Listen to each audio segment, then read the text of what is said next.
back to another episode of Gladio for Europe. I am your host for this evening, Liam, and I'm here with Russian Sam. Hello. And we're also joined by a very special guest that a couple of you real old heads might remember from a pilot episode, and that is a very good friend of ours, Jaime. Hello, everyone. Glad to be back with the crew. So we have been planning this episode for a while. It's something that is pretty close to my heart, this movie. It's a really interesting work of art and a really cool historical artifact that is a great insight into a particular moment in world history. The movie is Soy Cuba, also known as I Am Cuba or Ya Cuba, from 1964, a Soviet epic drama filmed in Cuba, basically charting the course of the Cuban Revolution through these different stories of everyday Cuban people. It's a really cool movie, and it's also really interesting in the way that it shows this Russian view of Cuba. So, Jaime, you are a great friend, you're a super smart guy, you've got really good thoughts on movies, and you also happen to be from Cuba. So we thought it would be amazing if you could come in here and tell us basically what you thought about this movie. Oh, thank you for the very generous introduction. I appreciate that. So, I mean, just from the get-go, I did enjoy this movie quite a lot. It's something that shocked me, that was able to capture some things about Cuba that I did not think were able to be captured in 1964. A lot of themes and scenes of what pre-revolution Cuba was like, something that I've studied and read in notebooks and heard from family members, I still found in the movie, and I was like, oh wow, even in 1964, given, it was still fresh enough, but a lot of this still holds up to what I know what Cuba was like pre-1959. So yeah, the story is not something, crazy, but the way the movie was shot, the different environments that they showcase, the different struggles, was something that I was able to look at each of them and be like, oh yeah, that's something I've definitely heard about pre-1959 Cuba. So enjoyed it quite a lot. And of course, we don't only have a Cuban person here today, we of course also have a good friend from the Russian diaspora. As a Sam and as a person of Russian origin, if you have any thoughts on this movie or as a fan of cinema that you want to share, please do. I definitely enjoyed this movie quite a bit. I actually came upon it when I was still in high school, so it was a very early experience for me. That's around the time when I really started to begin to love Soviet film. And this movie is one of the all-time greats, not necessarily because the plot is great, because let's face it, it's kind of a very basic plot, but it's just such an innovative film in terms of the things that they actually shot this with and the different techniques. And it's just a very stunning film. Like this is what you get a projector for. Yeah, no, absolutely. And that's why one nice happy ending of this story that we're about to get into is that it now is recognized as this really incredible work of cinema. And there's no other way to describe it. This is a movie that everybody, especially if you have an interest in film, should see. We've watched a lot of pretty bad movies on this podcast. This is not one of them. This is one that as soon as you finish listening to this episode, please, if you have not seen Soy Cuba, find it out. Now, just to get into what this episode's going to be, we're not really going to go too far into the plot of the movie or what exactly happens. I also don't want to give away too many spoilers, about the story, if that's something that you're worried about. So, spoiler alert, the Cuban Revolution happened. Wow, that's first time I've heard of that. Yeah, but so what I really want to talk about here is the context in which this movie was made. Not just the context of, the Cuban Revolution, but really the context of the Soviet film industry. Why was there such a demand among Russian filmmakers to look at Cuba? And what impact did this movie have on kind of, the history of the Cuban image of Russia and the Russian image of Cuba? And I also wanted to say, just before we get started here, thank you so much, Russian Sam, for the incredible translation work you've done for this episode to work. Well, I'll do anything for our 3 fans. Yeah, we love dearly. All right. These 3 fans have waited enough. Let's get started. So this story, I would say, the story of Soy Cuba does not begin on the island of Cuba. I think it begins in Russia. And I think it begins not in 1964, when this film was released in theaters. I think this story begins in 1945, with the end of World War II. This cataclysmic conflict, truly of biblical scale for the Soviet Union, that wrought horrors and torment onto the Soviet people that really nobody not involved can really understand. The conflict was so devastating that the relief effort in the Soviet Union was massive. And of course, unlike in Western Europe, which didn't even suffer close to these level of casualties, they didn't have anything similar to the Marshall Plan. There was this massive need for a buildup.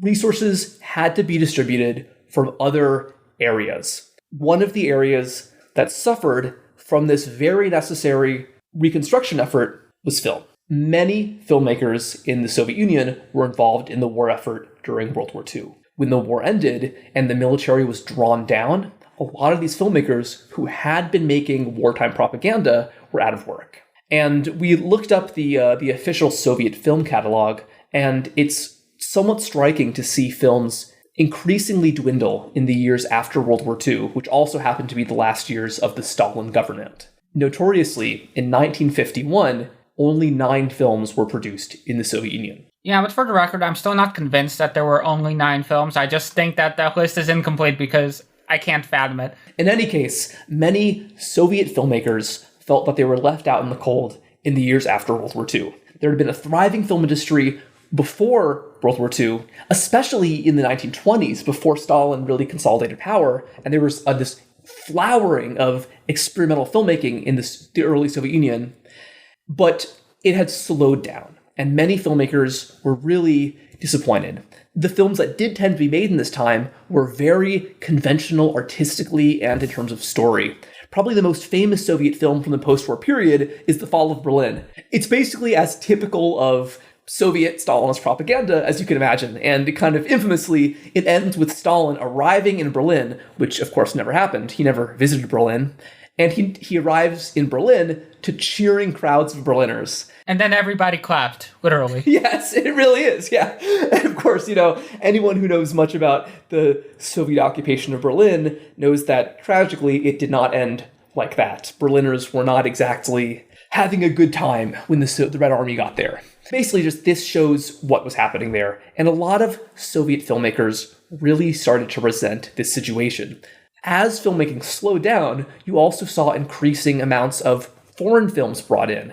This is how the long Russian flirtation with Bollywood began, because it was cheaper to import Indian films than make Russian films. In addition, one thing that really offended a lot of filmmakers was that Nazi films, German films that had been seized during the war, were now being screened in the Soviet Union.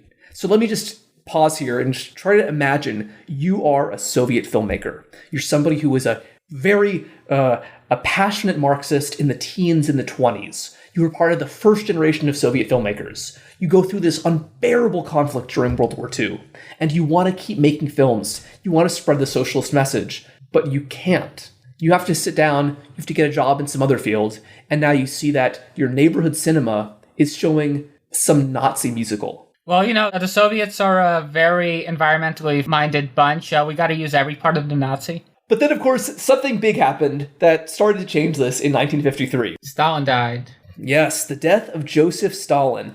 Khrushchev immediately comes in, very different kind of figure, very different form of government, and he starts the Khrushchev thaw.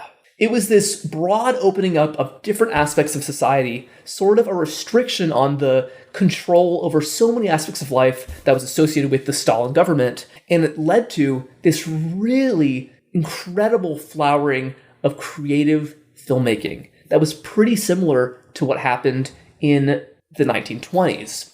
You saw the first film schools opening up in the Soviet Union, mostly led by a man named Mikhail Rohm, who had been an experimental filmmaker back in the 20s. You saw influences coming in from America, from Italy, and France. And all these new young filmmakers were involved in this system.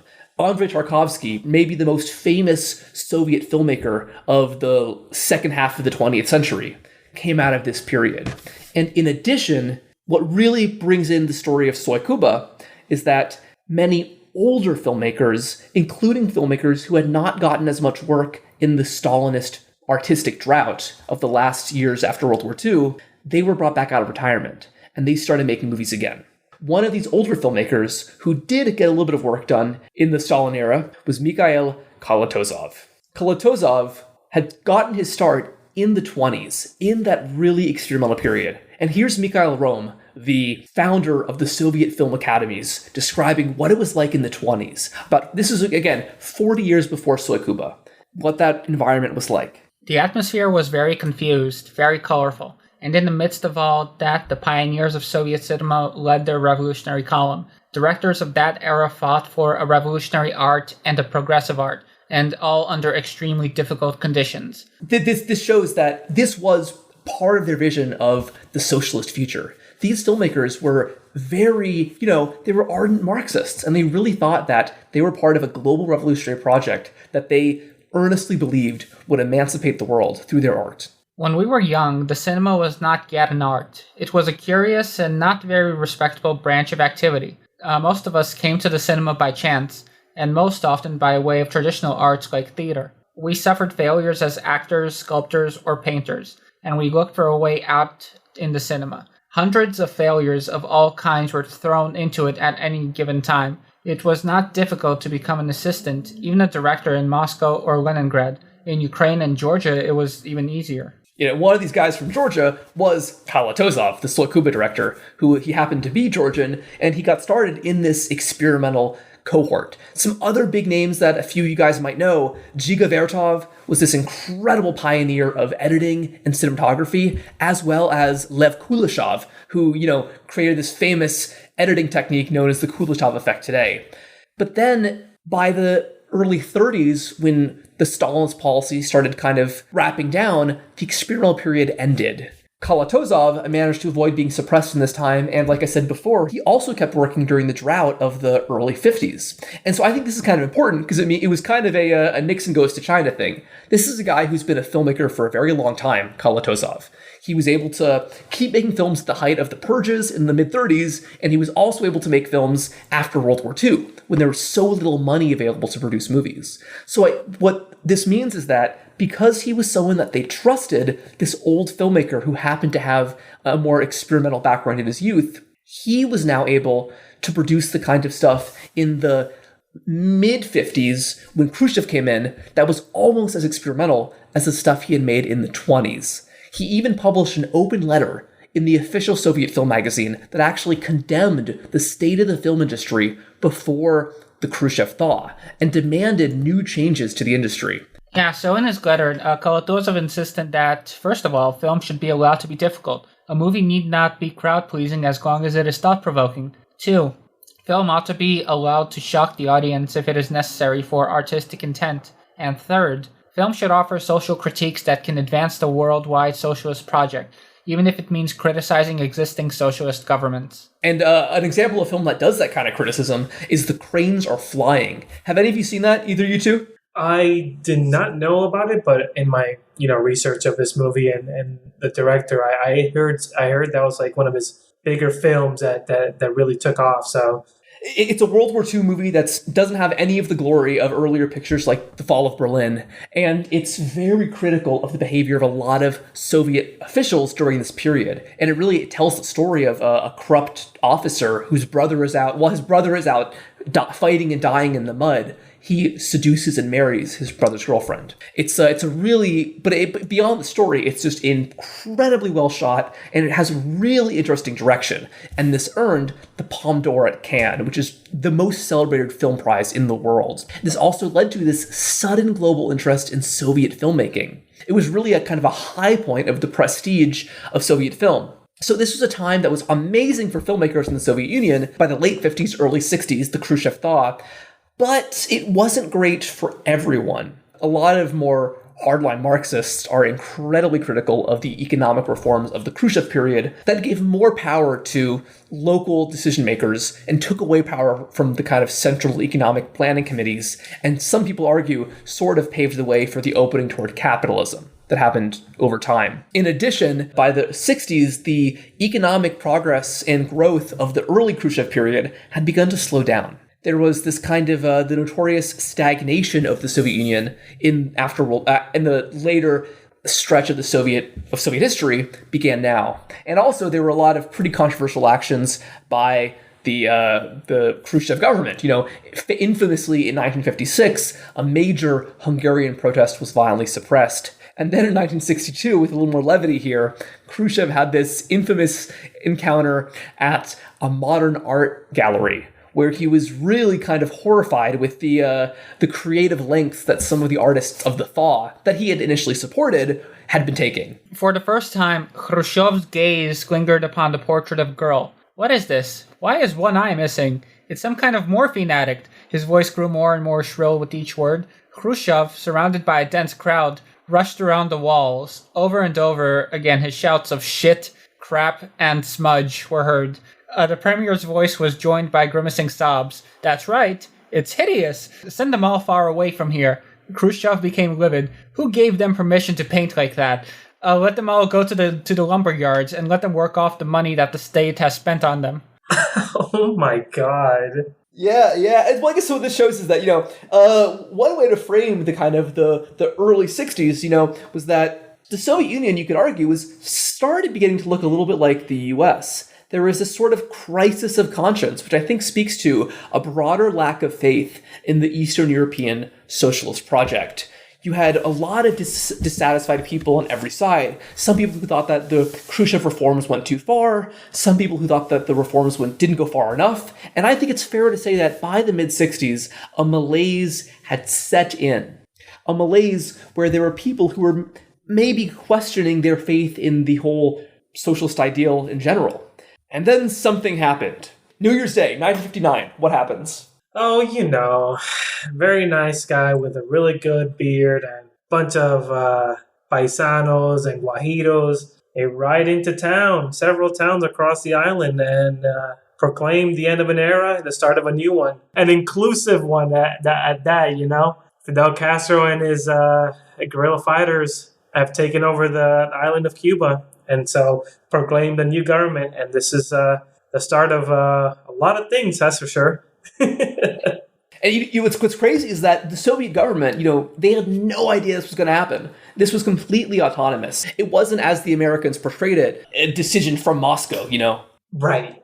In truth, Moscow was often the one that was left out in the dark, dragging its own feet because they were so cautious in their foreign policy and just actively refused to help communists in many parts of the world.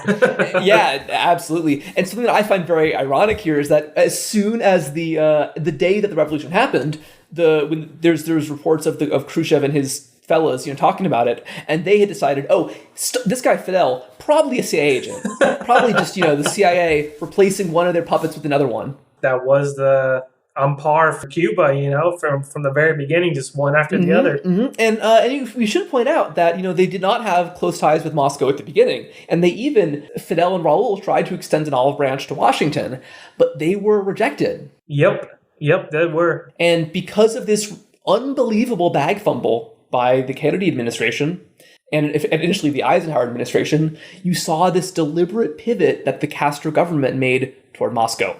In addition, you had the start of these socialist policies in Cuba. You had the land reform. You had these major efforts to reduce the unbelievable inequality and poverty in Cuba, especially felt by rural Cubans, and especially felt by Afro-Cubans. And then in 1961, you had Washington make maybe their biggest mistake yet, the Bay of Pigs. Oh man, the Bay of Pigs invasion. Being a Miami Cuban, I can't tell you how many times I've heard about the Bay of Pigs from some old head. Oh, that damn Kennedy, he screwed us. If it wasn't for him and we had a good Republican, we would have taken Cuba. It would have been the new state. It would have been great. Fidel would have been dead and this and that. It's just a story that goes in loops and loops. And, it's hard to find a Miami Cuban that'll give you a nice objective spiel on things. It's just everything is, a little bit of bias. Do you think, would you say that an objective take on it is that it was a failed invasion that was backed by the U.S., but was sort of half-assed, and so as soon as these U.S.-backed rebels got there, they were swamped by the Cuban military and arrested? Oh, absolutely. Absolutely. It was just a poorly planned invasion. You just had these wealthy Cubans who had just left Cuba resettle in Miami. And so these Cubans had great access to power and money in America. So they just thought, we're going to take back our land and our island. And you had U.S. corporate interests on the island. So it was just a, mostly agreed takeover of the island is what they were looking for. Basically, as a response to the Bay of Pigs, what did the Cuban government do? Announced their support for the Soviet Union. Fidel, I believe it is also when they officially announced that they were going to be a socialist republic. They announced support for Marxism. Yeah, at the beginning, there's something popular that I did not know about until I took a course on the history of Cuba, is that the first 2 years of the revolution is what they call the revolution was still green. It was still peasant revolution, rise against power. It was something for the Cuban people, to just uplift them out of these horrible conditions that they were under. And then it wasn't until 1961 when the revolution turned red, with the proclamation of a socialist republic and the alignment with the Soviet Union. At the beginning, you had middle class white people in Havana, educated people who were very much aligned with Fidel Castro's intentions. Nobody liked Batista. No one. People were just very, very upset with Batista, and Fidel Castro, all across the board before his proclamation of the Socialist Republic, enjoyed widespread support among all class groups, except for the very, very rich and those aligned with the Batista government or U.S. interests, which honestly could be the same thing at that point. But Fidel Castro, incredibly popular until 1961 with all the events that led after that. Yeah, for sure. Yeah. And in addition to, publicly supporting communism, this went along with it, increased involvement with the Soviet Union. One thing that happened that year was that Anastas Mikoyan, this long-serving Communist Party chairman, he visits Cuba in 1961. And he sees that that the government really is how he imagines a socialist republic to be. And he sees the Cuban Revolution as a genuine communist revolution. And famously, he tearfully remarked that Cuba in the early 60s reminded him of the Soviet Union in the early 20s. It was this revolutionary passion of his youth. And really what I want a big chunk of this episode to talk about is the fact that these passions, this image of Cuba, which might not necessarily be the most correct image, were shared all across the Soviet Union by a whole lot of different people. And then as soon as this pivot to Moscow happened, all of these Russian military and economic and scientific advisors were invited to Cuba.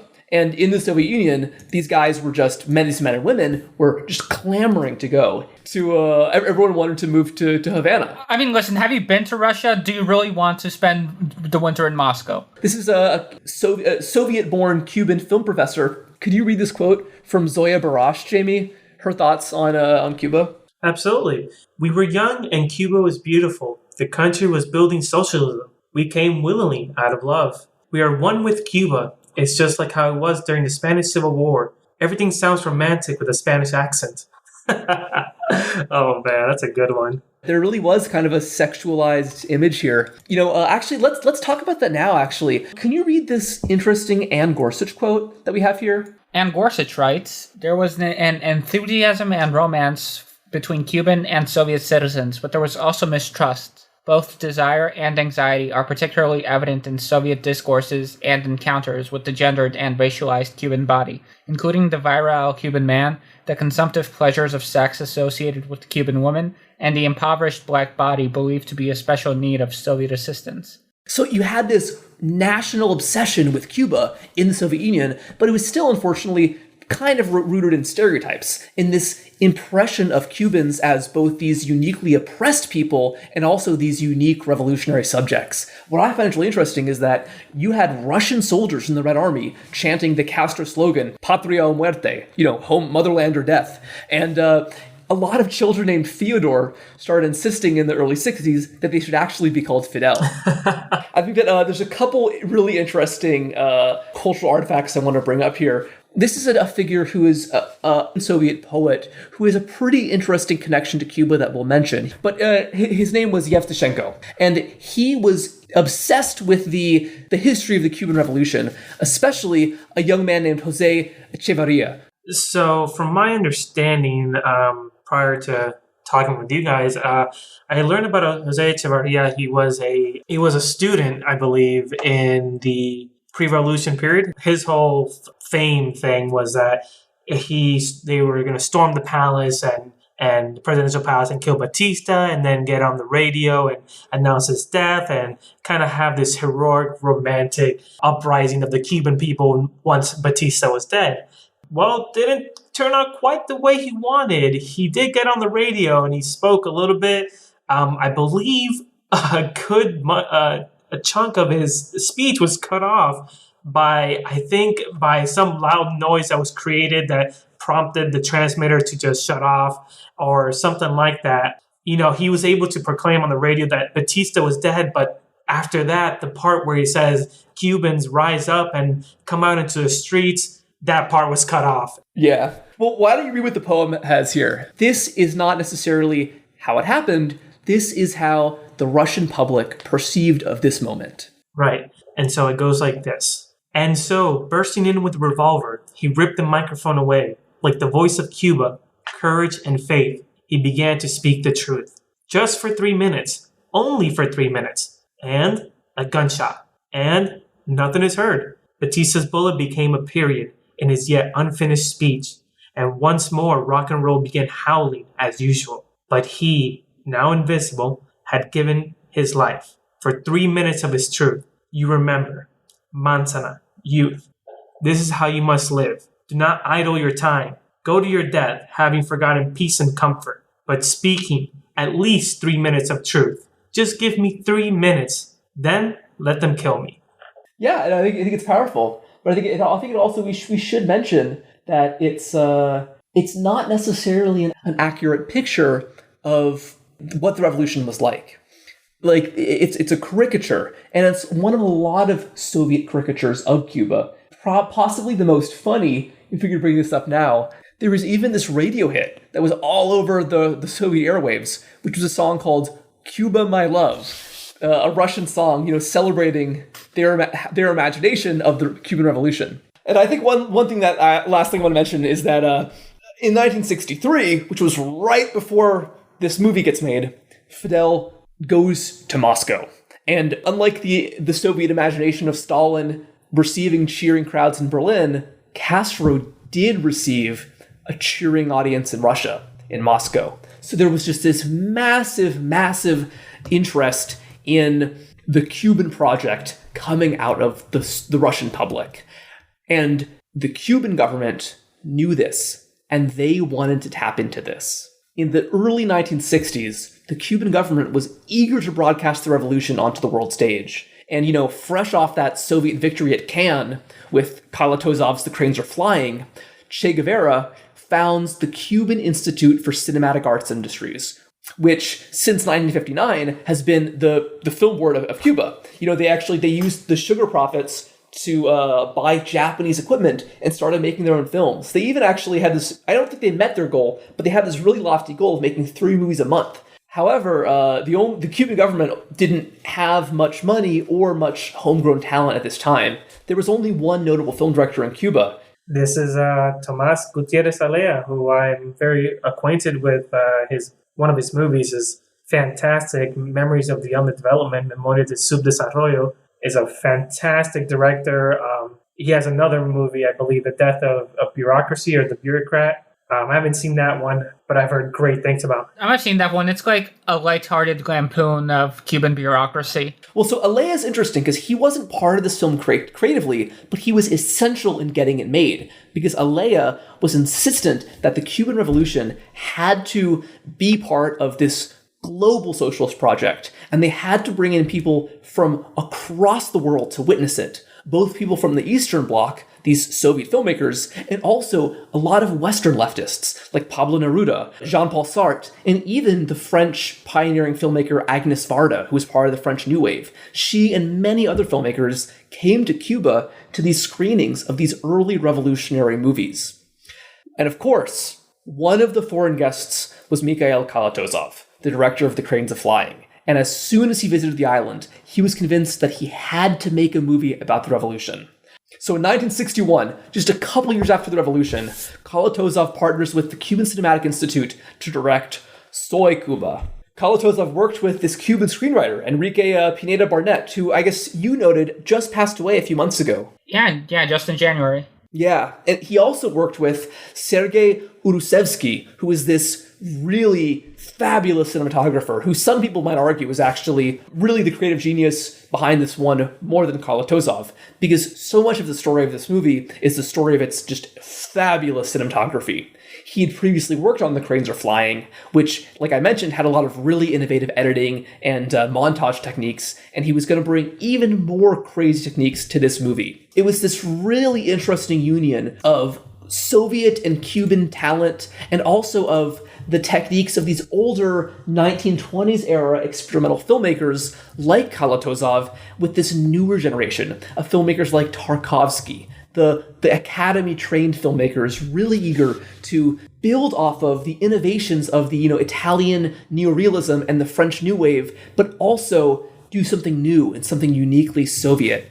Yep, absolutely. So the Soviet government lent cutting-edge filmmaking equipment to the film, including using submarine periscope equipment to allow them to film underwater. Cuba withdrew its entire army contingent out of the Orient province during the shooting of combat scenes because they were worried that soldiers would mistake what was happening for another Bay of Pigs. Oh, God. Young camera operators invented an early version of the Steadicam by hooking a pulley onto a cameraman's shirt and lifting him through a cigar factory.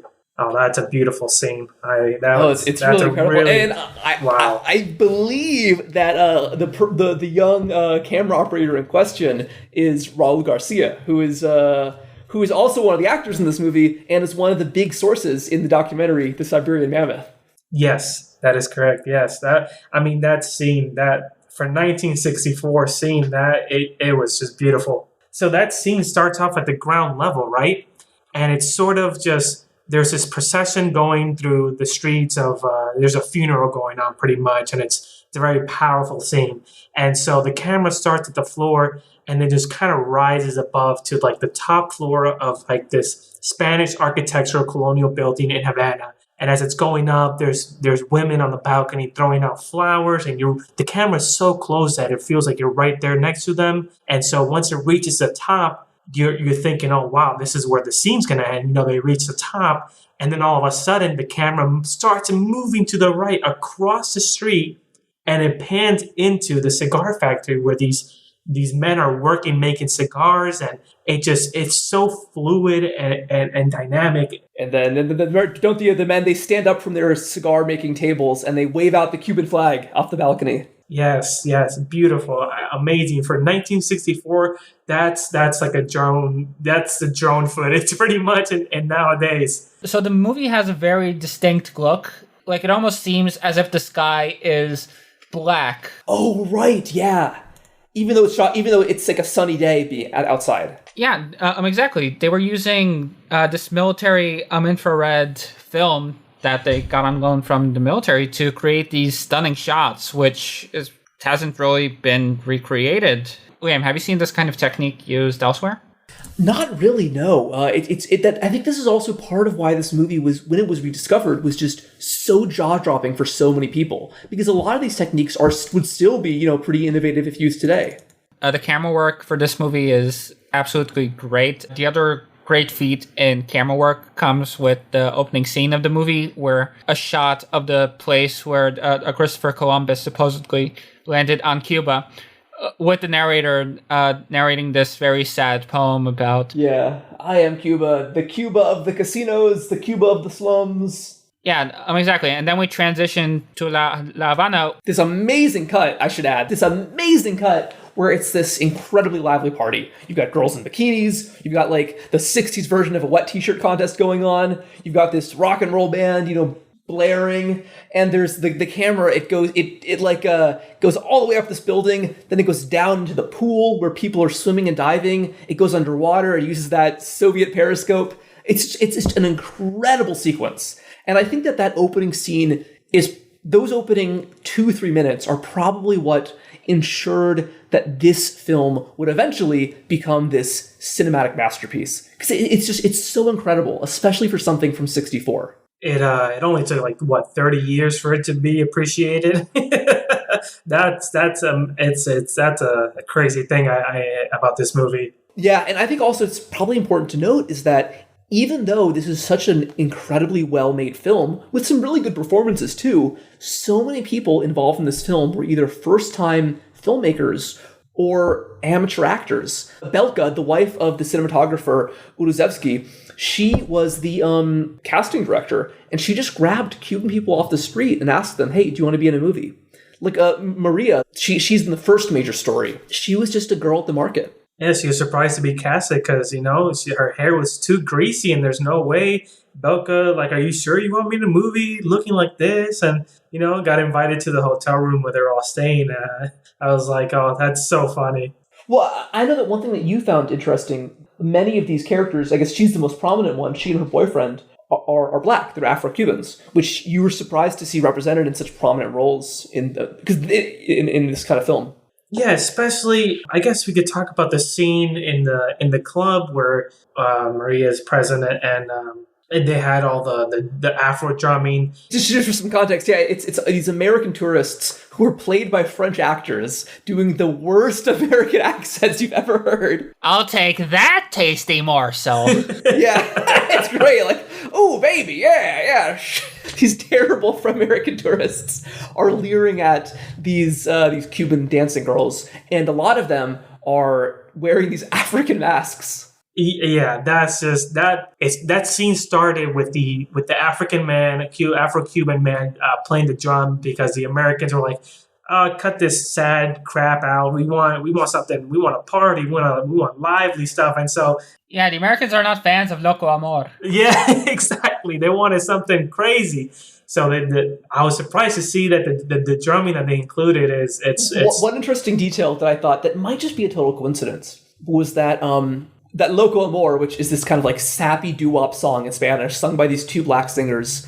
Those singers, they have on their backs, they have white masks. So these are black singers with white masks, which I think is kind of interesting. And, of course, that instantly brings to mind, Frantz Fanon, the writer around this time. That might just be a coincidence, his book, Black Skin, White Masks. But also, I thought that use of masks was interesting, because in the very next scene, you have these basically strippers coming out in these, caricatures of African masks. But I think what they're trying to show here is that the Americans are enjoying this very, stereotypical, artificial construction of Cuban culture, which is it's a very understandable critique. But I also think that's kind of interesting because it turns out that a lot of Cubans thought that was what this movie was doing too. They thought that this film Soy Cuba itself was a caricature, and that they felt almost like they were the butt of a joke. Yeah, I tried hard to contact family members to see if they knew anything about this movie. A little bit of context. My family, we come from a background of poor farmers in the central province, so we had no ties to any big city, really. So I could see why they did not know the movie, but it's just something that no one knew. I was so surprised. I'm like, not a single person in Miami that I knew of Cuban descent knew about this movie. And I was shocked by that. Honestly, I didn't know that it was such poorly received in Cuba. Yeah, and it was intended to be this major commercial hit. The people making this film, Kalatozov, thought it would be this popular celebration of socialism, both in Cuba and in Moscow, and even in across the world. Yeah, I don't know why the Cuban people didn't, you mentioned why, but to me, I guess from my point of view and, with more context nowadays, I guess people just didn't want to see and relive those moments of the Batista government because even nowadays, my grandparents and stuff like that, no one wants to think about those days. Even if you hate Fidel Castro and you hate the revolution, you hate communism, and you're a goddamn imperialist, capitalist Cuban living in Miami, no one says, "Oh yeah, things are at least a little bit better under Batista." Everyone's like, "Oh no, things are bad under Batista," and the people will say things are bad under Castro, but no one really talks about Batista as the better alternative. It was just there's a mutual understanding there between the Cuban people of why the revolution happened. It happened for a reason because the the before was just so awful. It was just so horrible that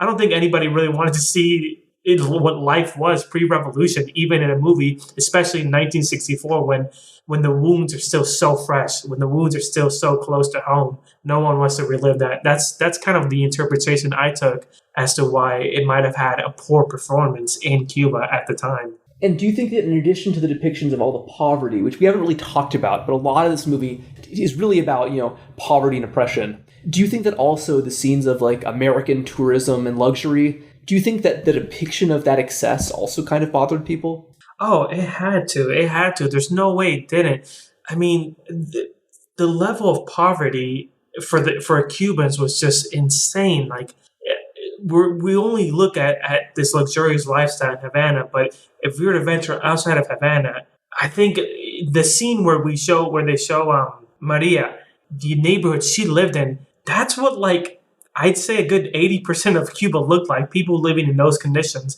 in the farming areas, outside of the city center. Most people live like that, especially Afro-Cubans. Afro-Cubans had it the worst, and to be honest, to this day, still have it the worst. To see such luxury in your country for people that are not Cubans, it hurts. Cubans are, from my experience, are very prideful. They're very prideful people. So for them to see other people enjoying their island like that, I think it would sting a little bit for sure. Yeah, so let's Leah, let's talk about these 4 vignettes that really make up the movie. After this little introductory monologue, they show us 4 stories, which are pretty interesting. Yeah, so these are 4 stories told from 4 different walks of life in Cuba. The first one tells the story of this secret prostitute, Maria, also known as Betty, and her encounter with an American that destroys her chances for romance with the local fruit vendor, who's also smuggling propaganda. Yeah. I would say that this vignette is the most iconic one of the movie. It just feels very Cuban. It has all of these Afro-Cuban elements, which are normally quite missing. Yeah. And this includes the club scene that we mentioned, we've spoken a lot about earlier. And of course, the Americans. I just can't get enough of them. Like, they're so good. Well, you listen here, Buster. See? I mean, the story of Betty is something that kind of was, it had disappeared in Cuba until the special period and the economic downfall that Cuba experienced. The story of the jinetera, that's the word for prostitute that they would use for these. And jinetero, male-oriented, where these Cuban males and women would solicit foreigners for sex work and stuff like that for money. This was something that was gone in Cuba until the 90s, and nowadays it's very, very prominent. Again, the lifestyle of Cuban women and men soliciting foreigners for, just kind of to sponsor their lifestyle. They'll romance a foreigner, and then the foreigner will go back to the country, and they'll still keep in contact. Like, hey, could you send me some money for this? Could you send me some money for that? Oh, I thought you loved me. Why aren't you doing this? It's not so much simple as it's not sex tourism in the case that you come, you have the sex, and you leave. No, you have a Cuban girlfriend now or a Cuban boyfriend, and you got to keep maintaining them. And so, where it was once Americans, now it's like Italians and Spaniards and Canadians. Those are like the 3 major groups. So you would say that basically the sex economy of Cuba has just been totally replicated these days? Yes. Oh, yeah. It's been replicated, and it's advanced to a new level with modern technology. Obviously, it's become much more advanced, where back then it was just like in the moment, a one-time thing. Now, some of these women and men in Havana have a steady income from foreigners, just, treating them to gifts and give them stuff, and the foreigners come like a few times a year to visit and spend a lot of money, and it's just kind of made this entire industry of sex work, and it's not really controllable because a lot of it it's a relationship now. It's not just sex. It's become a relationship where both partners could feel like they're in love, and the foreigner just wants the partner to live in good conditions. So it's evolved. It started off as a sex tourism, and some people have found love, or so they say, and it's become a complicated situation at the very least. But yeah, the Betty story is one that is just super common now in Cuba. It's something that had disappeared. It had died off. The Cuban government had created this committee for specifically for women that were in that situation in the Batista times, and in the 90s, I think that the committee was disbanded because of the economic situation, and so we saw this return back to that. And yeah, Betty's story is just one that's common now, unfortunately. And what about the second story, the second vignette in this film? The second story tells the story of a sharecropper. I believe his name is Pedro. And it opens with like this very brief overview of Pedro's life in this very dreamy style. Did you pick up on that, Liam? Like, do you have any idea how they did that? No, I'm not sure, actually. And they didn't mention much in the documentary about how that was shot. It's very entrancing. It's sort of like it's kind of like looking at a pond, and you have all of these like different waves and reflections slightly distorting. It's very dreamlike. So basically the sharecropper learns that his landlord is going to be selling the land to United Fruit Company. Yeah, and if anyone's read much about Latin American history, oh yeah, United Fruit. God damn those people. Fuck them. Oh my God. This is the story that hits the home hardest for me, definitely. Yeah. Oh, and just to interject right now, United Fruit still exists. They are Chiquita Banana. Love those bananas, all right. Yeah, so the landlord tells Pedro that he's going to be selling his land to United Fruit, and of course, like, these are sharecroppers. They have nothing to their name except for debts. And so he just sort of goes crazy, gives his kids a little bit of money so they could go to town, drink some Coca-Cola, have some fun, while he sets his field on fire and kills himself. Yeah, watching that whole scene, I was just like, oh wow, this is something this is what like my grandpa would have like done. So like the whole scene, just from the very start, he loses his wife, I believe. So it's just him and his two kids at a young age. He becomes deeply indebted and stuff like that. And I'm not sure how exactly the system worked in Cuba. It essentially meant that you were going into every season in debt because you had to go into debt to buy the seeds, to rent the tools, to get food from the landlord. And then when you finally got around to selling season, you almost certainly wouldn't have enough money to actually like pay off the debt that you had accumulated in the first place, and then you have to go and take more debt. Yeah, the system my grandpa was a part of when he was young.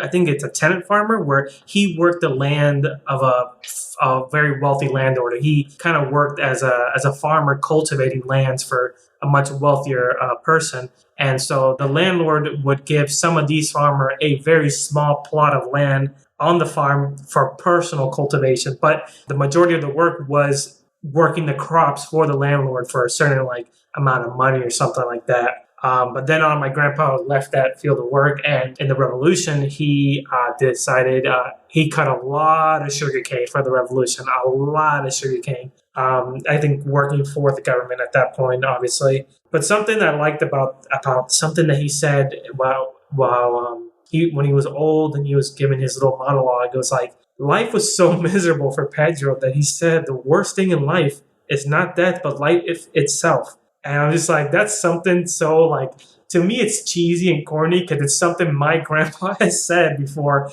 when I've like talked about him. Because like, it's just being a farmer, being a sugarcane like farmer is such a miserable job. It is just the hardest work out there, especially under the Cuban sun. It is just awful. So I can really understand why he would say that, especially with the death of his wife at a young age with his two kids, and his land is not really his land, and it's such a shitty life situation, awful life situation. And I thought he was when he gave his kids that $1 to go spend at the store, I thought, oh my God, he's going to go hang himself and just kill himself. Because that's something that it's like a very common reaction, unfortunately, in like farming communities that I've heard.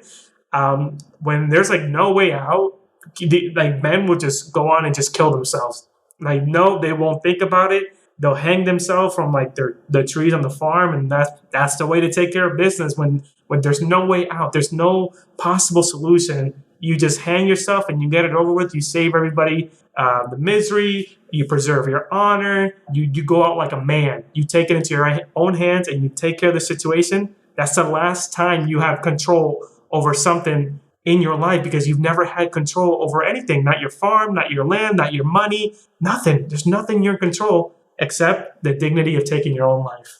That's something that is common. I've in my time going to Cuba, that I've talked to a lot of these Cuban men. It's just like that's the way to do it. That's just how it is, and it's so insane. Do you think this like sort of like honor suicide tradition? Do you think that continues? You think after the revolution into modern Cuba? Oh yeah, I was in Cuba in October of 2019. I went to Cuba to visit my grandpa to celebrate his like 82nd birthday, I believe. And while I was there, he was sitting on the balcony, and he was telling me about like the day before I got there, this guy had hung himself on a tree behind the apartment because he was like he like I think he had some sort of problem and he couldn't take care of it because he didn't have enough money to take care of it.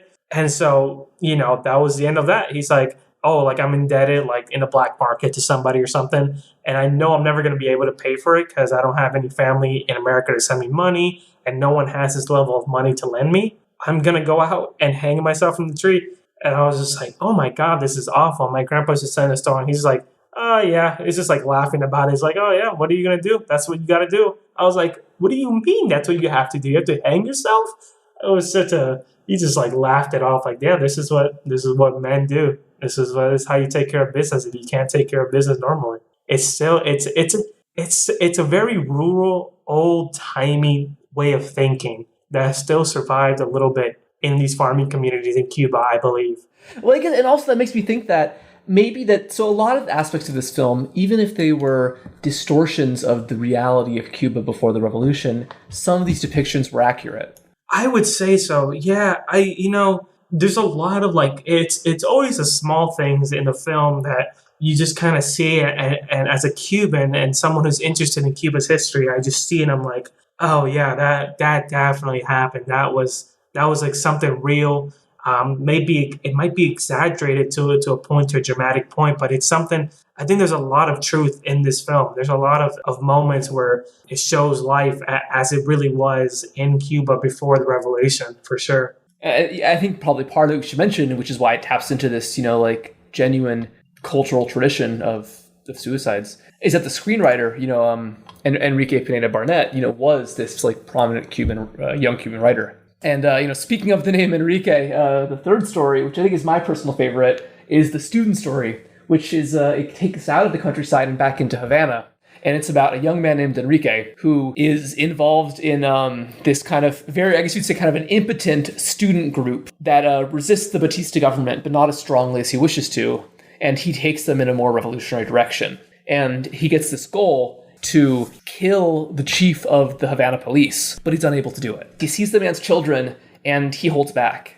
We should note that this movie engages in quite a bit of fat shaming in this sequence. The William Howard Taft-shaped police captain. They captured him perfectly, man. Oh my God. He even had the gold, like, Cuban link bracelet that, like, my dad and uncle have nowadays. He had it all. He had the cigar. They showed the guy's kids. Those guys' children today, every single one of them owns like a restaurant or a cigar shop in Miami. Yeah.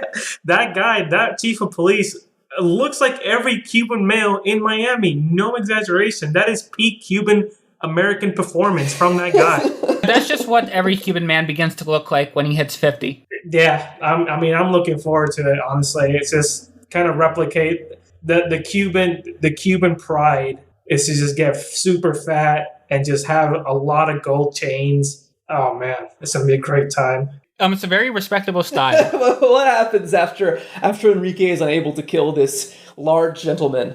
So Enrique is unable to actually carry out the deed because he sees this man eating breakfast with his wife and children, and he just couldn't bring himself to do it. But then he goes back to his comrades at the university to inform them about what had happened, and there's this massive protest going on because news had reached the people of Havana that Fidel is not dead, that him and his fighters are still out in the Orientes. And at that point, just shifts to Enrique giving a speech. The police try to disperse this demonstration with fire hoses, but the students are persistent. They continue to march forward, and ultimately the sequence ends with the tragic death of Enrique, who has now become a martyr for the revolution. Yeah.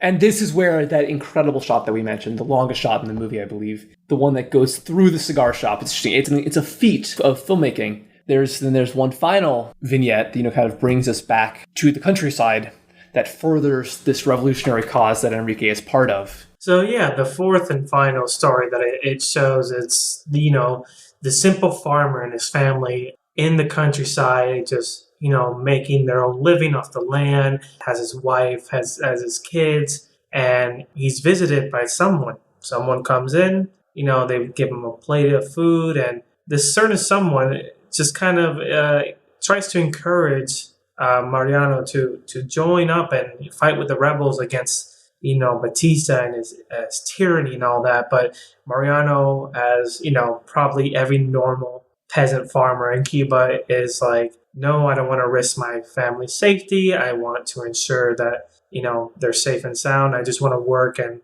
keep providing for my family. And, that's understandable. So the gentleman leaves. And then as soon as he leaves, just immediately Batista's bombing just all around the farm, in an effort to bomb the guerrilla fighters. And I believe his wife and one of his kids gets killed in this bombing. So it's just him and one of his infant toddlers, just kind of this scene where he's just kind of walking around with his toddler who's naked, and just kind of a really sad scene until the point where I think he meets back up with the guerrilla fighters, and he's just like, well, give me a goddamn gun again. I'm ready to fight. And it's just like, well, we don't have a gun. You got to get it like every one of us has. Go out there and get one yourself. And they give him a machete. And, this is where it turns a little action film propaganda kind of movie, just to give it a little bit of that flair. And this is where they had to take away the soldiers out of the Oriente province because they didn't want them thinking a real rebellion was happening. That is insane. Yeah, I got to take out the army contingent. Well, one thing I should mention, this was during the Cuban Missile Crisis. So they were taking these soldiers out of the eastern province when you could argue that was a time when you might have really needed soldiers to be there defending the country. So it's really funny that the Cuban government was so collaborative. Yeah, for sure. Yeah. Well, I guess, so that's the movie. And of course, all of these vignettes are punctuated by the continuation of that poem. That basically kind of sums up, the screenwriter's vision of the long view of human history. But, this film, even though the Cuban government was so involved in the production, when the film finally came out, the reaction from the Cuban government was somewhat chilly. Despite its extravagant visuals, the film was poorly received by both Cuban and Soviet contemporary audiences. In Cuba, the film was dubbed a quote-unquote Soviet hallucination and quote-unquote delirium for the camera. A major review of the film ran under the headline, "I am not Cuba."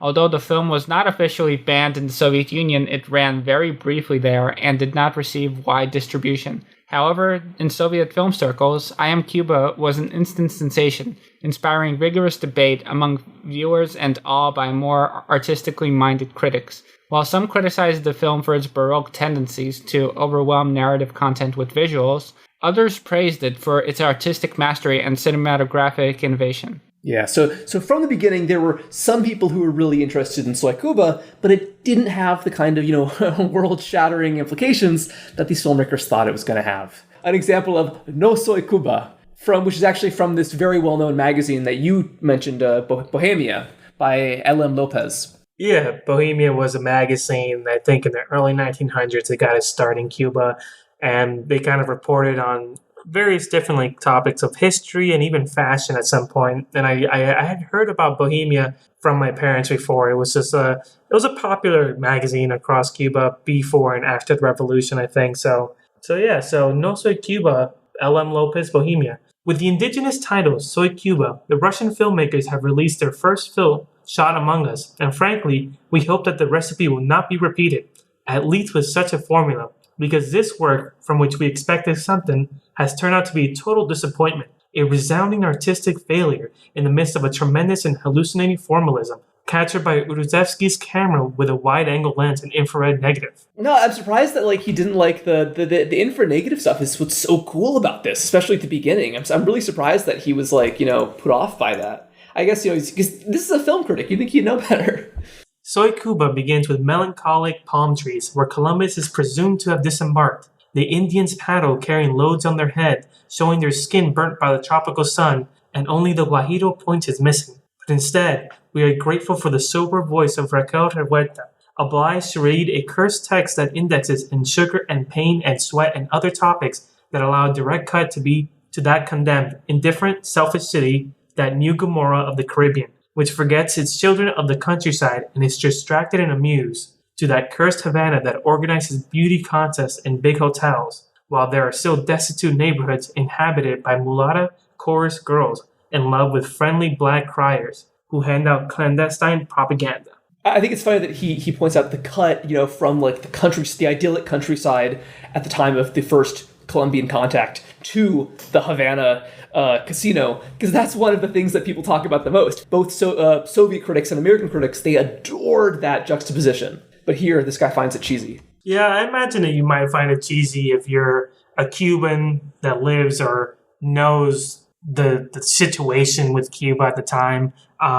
So I can understand that a little bit more than from a insider perspective, let's say. Here ends the intention of screenwriters and directors, and another story begins. That of cinematographer Urevsky, with that insufferable camera and his false audacity, blaming Yankee tourists for the problems of our own social frustration. In the past, the problems of our capital hypertrophy and the development of our bourgeoisie turned to real estate investments. The representation is false. The sappy personal drama of the mulatta chorus girl is false. And is also false, the obliged relation of luxury environment to the poverty environment, made in an absurd way with total violation of any logical principle, even within the greatest thematic freedom. Man, he's just too mad. I don't like this. I normally like haters, but I just, this one cuts deep. Yeah, I think it goes beyond what a film critic should be criticizing in a film. I would like to know what personal ties he has to Cuba or the movie or the people working in the movie. Maria didn't want to date him. That has to be it. That has to be it. The critics in Cuba didn't understand it. They said the cameraman danced around so much it felt like a circus, and that Cubans didn't want to see a movie about life in the old Cuba. It wasn't popular with common spectators, so they pulled it after 1 week. In Moscow, it was unpopular for a different reason. They thought it glorified American life in Cuba, so the Russians didn't understand it either. And focusing on the second part a little bit, this goes back to what we talked about all the way back in our first episode where we talked about Letov and Grazdanskaya Oborona.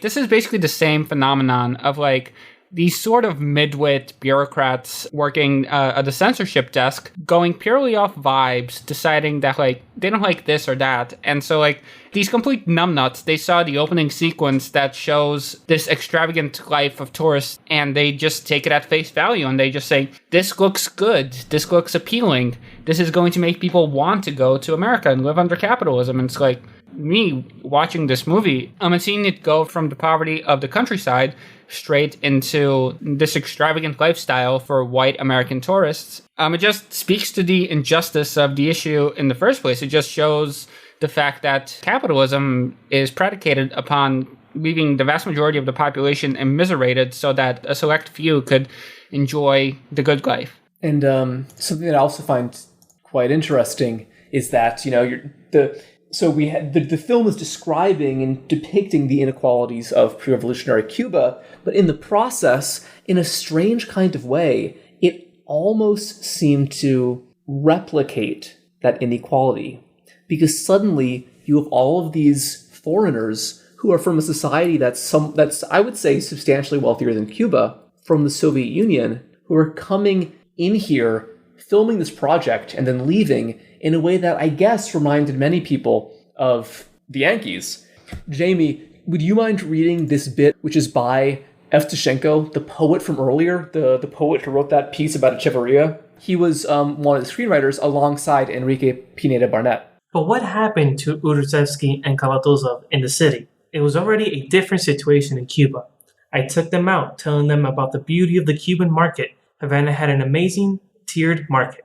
And at that time, Fidel banned private trade, fighting speculation. They said it was a Russian's idea, but I saw it with my own eyes. Khrushchev cipher, begging Fidel not to do it, not to ban private trade. It's amazing. It was almost forbidden. But Khrushchev was a farmer, and with his life experience, he told Fidel, don't do it, or else you will have to organize an NEP like we did. And he was right. Yeah, the new economic policy, if anyone's not familiar, the NEP or the NEP was this very interesting policy in the 20s. In the Soviet Union, after the revolution, they brought back capitalist market forces because they realized that after the Civil War, they were so drained of resources that the government was unable to meet the needs of citizens, so they temporarily resumed market transitions. Fidel had banned private trade before we could buy groceries. We arrived at the market where everything was gone.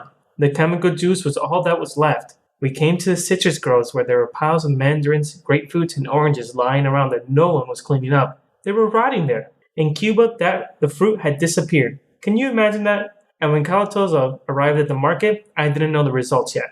It was the first day of the ban. There was nothing to shoot. You couldn't have the whole multi-level landscape of that market covered with muzzles. And we walked. It was completely empty. The wind was whistling and some small kiosks were standing. There were lines of women and there was nothing but Bulgarian cucumbers, michchi vinegar, I'm going to butcher that one, and I think Czech ham, which was so strictly rationed. Kalatozov and Urusevsky saw this after they had waited so long for this trip and arrived with such a rosy mood.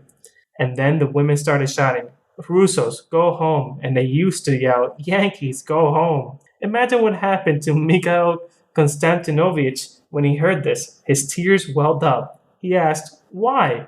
I didn't leave his side the whole time. And I told him, forgive them, Mikhail. They are good people, but it's hard for them. A historic mistake has been made. We made such mistakes too. And I think this little anecdote kind of contextualizes the negative feelings that a lot of Cubans had about this film. In addition to bringing up these awful memories of just a few years prior, I think that they kind of thought that, like, you know, if they were dissatisfied with these economic policies of the mid-60s, they might have thought that, you know, it was kind of happening again. They are poor, whereas the Soviets, who they blame for their plight, get to basically enjoy their country from afar. Well, the Cubans just have to wait a little bit longer so they can get that canned Russian meat and it'll all be good, baby. Oof, that thing was delicious. Everybody loves tushonka. I wish I had, but my family members talk about it like it was the hottest stuff on the market, man. They love that Russian canned meat. I mean, yeah, when they were... It was like Spam? Like Russian, like Spam, but Russian? I think so, yeah. I think it was that kind of texture, that kind of thing, but I just know that my family, they talked about it like that. That was some good stuff. Was this during the special period or before? No, this is before, so my parents were kids in the 80s. Well, speaking of your parents' stories, you said that your family had not heard of this movie, Soy Cuba, right? Oh, no, not at all. Nobody I had spoken to had heard about this movie. Like I think I said, my mom knew about the Death of a Bureaucrat, that movie by Alea, but not this one. This was really a hard movie to find. Well, Sam, what did the lead actor Sergio Coeri say about this? After the movie came out, it was put aside. Not only in Cuba, but I think everywhere. The movie was unknown, even to Cubans. When you mention Soy Cuba today, people don't know what it is. And people still don't know what it is. Yeah, and it's like, it's kind of sad because, you know, Kalatozov, it really seems like he had hoped to ignite this worldwide revolutionary spirit with this movie, but it didn't land in Cuba, and it didn't seem to really land in the Soviet Union either. It was popular among film nerds in the USSR, but it wasn't widely available. And Kalatozov only produced one more film after this, which was The Red Tent, which was also a joint production, this time with Italy. But then he died. And then Urusevsky, the cinematographer, died quite soon after as well. So the film really kind of went dormant. It's a great movie, but for 30 years, nobody watched it and nobody knew about it. It only took the collapse of the Soviet Union for it to be found again. That's a hell of a history. Yeah. You could argue that just like how in the 60s, the Cuban Revolution, you know, sparked something among so many Russians, in the 90s, something in Russia, a really rough place, you know, you could kind of spark something in Cuban people. Because in the early 90s, this film was miraculously rediscovered, you know. I'm sure, you know, as they were privatizing all of the assets of the Soviet state, you know, people were, you know, tearing apart all these old archives and seeing what they could sell. Somebody found a copy of this film at the bottom of a drawer. What did Enrique Pineda Barnett say? What did he say when he learned that this movie was discovered? I couldn't believe it. It's like he told me a relative I thought was dead was actually alive. It was a mammoth had been found perfectly preserved in the Siberian ice. Soy Cuba, the Siberian mammoth, you know? And then the kind of happy ending here is that as time goes on, it's the film has this really big second life. It was screened at the Telluride Film Festival in 92, and then in 95, Martin Scorsese and Francis Ford Coppola teamed up to distribute it basically worldwide on home video. Scorsese actually met Calzati, one of the cinematographers before, or the camera operator rather, and what Scorsese supposedly told him was, if I had seen this movie when I was young, I would be a completely different director today. That's insane to me. That's a powerful thing to say. Wow. And what's amazing is that so many of these Cuban filmmakers who were part of the movie didn't even know it was discovered at that time as a consequence of the embargo and the special period. They had much bigger things to worry about. But then when the documentary, The Siberian Mammoth, was produced, they went back to Cuba and they showed the people involved. They went to the actors, like you mentioned, that story about the actress who played Maria worrying about her greasy hair. She mentions that in this documentary. Although I think it's important to mention, though, that not everyone was so happy that it was recovered, or at the very least, not everyone was so happy that it was so celebrated upon its release. Can you read this quote, Sam, from Carlos Fariñas, the composer? I don't understand how a work that was so despised at the time is now considered a classic of world cinema. For years, the so-called Western world ignored us, criticized the socialist realist style as academic or brutal. But now, one American critic praises socialist realism. The greatest works of socialist realism are brought to American museums after communism, because communism is no longer a threat. This has to do with the dialectics of class interest. There's an interest in Russian art, unknown and hidden from the capitalist world. Yeah, so is it just more fetishization? Is it the same as, what bothered the Cuban audiences in the 60s? What do you guys think? Not quite. He's just mad that he didn't get the credit when he was young and he could have made a name for himself, I think. I mean, I understand where he's coming from. I see what he says, but the Cuban in me just tells me that this is just a Cuban bitter man that didn't get the recognition or something like the rise to fame that they thought that this movie was gonna bring about. But I do think that at that point about the greatest works of socialist realism are brought to American museums after communism, after it's no longer a threat. I mean, would an American critic bring it to America during the Soviet Union when it was around? Would it receive such praise from American film critics during the power of the Soviet Union? I don't think so. I don't think it'd be, it's something like if it did, Martin Scorsese he'd probably get a knock on his door from the government and be like, "Hey buddy, what are you doing with this film here? Hey, you gotta stop that. That's not right." Yeah, and especially because like people like Jean Seberg, a lot of filmmakers who had any association with socialist causes in this era, they did get knocks like that. They were hounded horribly by American intelligence. Oh, I bet. You got to fight that culture war, man. Yeah, I think the blacklists were still in place when filming was taking place for Soy Cuba. That's true. They might have been 64. Yeah. Yeah, well, it's just such an interesting project, and it gives you so much to think about in terms of what this movie says about Cuba, but also really what it says about the ways that Russians perceive Cuba. It's like there is such a strong cultural influence, goes in both directions. Like we mentioned how little boys in Russia at one point started calling themselves Fidel, but of course, Jamie, you know all about this. A lot of women, especially in Cuba to this day, have Russian-derived names. Yes, there's the whole Y generation, which is like that's my mom's a part of that generation. Why is it called the Y generation? Because all these names, the Y generation, you started with the name Y. You could have a normal name, but instead of having a J, Jessica would be Jessica with a Y to make it sound more Soviet-like, or just really ridiculous stuff. I've heard for even for men, instead of Jordan, you have Jordani with a Y. it's just like all across the board. That was a fad. So you have a lot of these like 30 to 50-year-old Cuban men and women with these Y like names. No, I think it's kind of funny that Generation Y in Cuba overlaps almost exactly with Generation X in the U.S. Yes, exactly.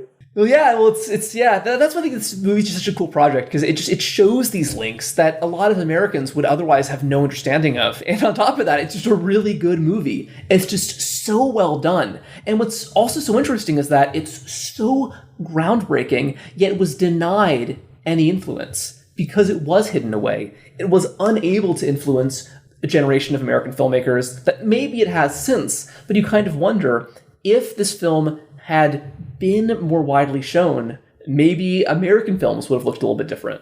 After watching it, I think it's such a shame that this movie was so covered up or it didn't reach the audience that it intended to, or just the reception it received. It's a shame because I just think the story is, it's whatever, like we discussed, but the way the movie was shot just made it so much more interesting and made it so much more worthwhile. It was such a fantastic project, and for it to have disappeared for 30 plus years and then get rediscovered at the bottom of a drawer. It's such a sad tale. It really is. It's a tragedy almost. Well, it could be a glass half full type situation where finally these people are getting the recognition they deserve, and finally this amazing film is recognized for the innovation that it actually brought to the field. Yeah, absolutely. Yeah, no, it's sad that that Kalatozov and Uruzeski, and also Uruzeski's wife Belka, they had all passed away by the time this film was rediscovered. But most people, especially on the Cuban side, who were involved in the film, they were still around, And then Ed Calzati, who we mentioned before, he ended up returning to Cuba and reuniting with a lot of the people he'd worked with. Yeah, better late than never, that's for sure. When it comes to this film, I had never heard of this film until recently. I had heard of The Death of a Bureaucrat and Memories of the Underdevelopment, which I absolutely loved. But this is one that I had escaped me, and never really heard about it until now. And I'm glad I did. I think it shows a lot about Cuban cinematography in its infancy with the first years of the Ikaik and all that stuff. It's nice. It's nice to see something like this was produced. I was wondering, Jamie, if you might want to close us off with this episode with this quote here by Raul Garcia, who was the camera operator who might have been the one who got lifted up through the cigar shop. It's hard to know. Yeah, absolutely. So Raul Garcia says, the efforts made by that group of Russian Soviet intellectuals were to get closer to Cuba and to discover with a loving vision the Cuban reality. If they understood us or not, it doesn't matter. All I know is that at that time, they were trying to support us. For American people to discover it so many years later is really delightful and surprising. So Raul Garcia is saying that Americans should enjoy things. I'm going to be bold here and say that they don't. We don't. We do not deserve this movie. Like, Scorsese saved this movie, and now we live in Marvel hell despite his efforts. So, I mean, was it all for naught, maybe? God bless the MCU. The most American film. It's a great movie. And if you haven't seen Soy Cuba yet, please watch it. It's available somewhere if you look deep enough. It's available on YouTube, actually, if you set your VPN to Europe. But otherwise, you're going to have to resort to less legal means. Yeah, well, hey, piracy is a proud Caribbean tradition. That's all I'll say. All right, well, this has really been a great one. Thank you so much, Jamie, for joining us. And thank you so much for Sam for these incredible translations that you've done. And I think that it's a great movie, and I love talking about it. So, Gladio for Euro, signing off. Good night. Good night. Thank you.